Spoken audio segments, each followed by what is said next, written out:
ဒေါသကိုအပြတ်ရှင်းကျင်လို့ရှိရင်မေတ္တာဘာဝနာပွားပါတဲ့ဒီလိုပြောမေတ္တာဆိုတာအဒေါသမုန်းတီးခြင်းအလိုမကျမှုကင်းခြင်းလို့ဆိုတဲ့အကျိုးစီးပွားကိုလိုလားတဲ့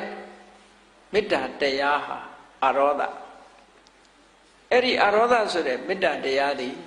ဒေါသဆိုတဲ့တရားကိုဖယ်ရှားပြတ်နိုင်ပါတယ်ဒါဖြင့်မေတ္တာဘာဝနာဘယ်လိုပွားရမလဲလို့ဆိုလို့ရှိရင်ကိုအရင်အာယုံစိုက်ကြည့်လိုက်လူတိုင်းဟာကိုရှေးဥစွာအာယုံထားလေးရှိကြ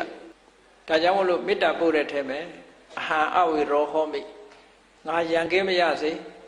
အပြပိစောဟောမိဆင်းရဲကင်းမရစေအာနိကောဟောမိဒုက္ခတွေကင်းမရစေဒုက္ခိအတ္တနံပရိဟရာမိချမ်းသာဒုက္ခချမ်းသာတာခန္ဓာကိုယ်ကြီးရဲ့ဝန်တွေကိုရွတ်ဆောင်မရစေလို့ကို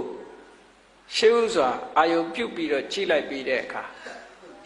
ငါရန်ကင်းခြင်းနဲ့ကြောင်းကြကင်းခြင်းနဲ့ဆင်းရဲကင်းခြင်းနဲ့ချမ်းသာဖြစ်ခြင်းနဲ့ဆိုတာလိုပဲငါပတ်ဝန်းကျင်မှာရှိတဲ့ပုဂ္ဂိုလ်တွေအားလုံးဟာလည်းပဲဒီလိုပဲဆန္ဒရှိကြမှာပဲလို့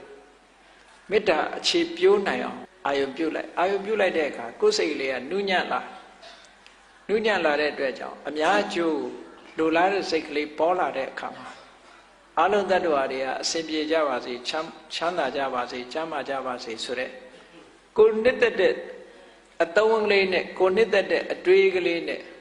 အများသတ္တဝါတွေချမ်းသာပါစေဆိုတဲ့ဒီစိတ်ဓာတ်ကလေးထပ်တလဲလဲဖြစ်အောင်လုပ်တာကိုမေတ္တာပွားတယ်လို့ခေါ်တယ်အဓိကကတော့မေတ္တာဘာဝနာပွားတယ်ဆိုတာမေတ္တာမနောကံကိုပွားခိုင်းစိတ်ထဲမှာသတ္တဝါတွေချမ်းသာကြပါစေဆိုတဲ့စိတ်ကို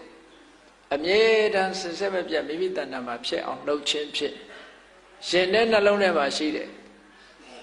ဖြစ်ပေါ်လာတတ်တဲ့ဒေါသတရားကိုဖယ်ရှားပြစ်နိုင်ပါတယ်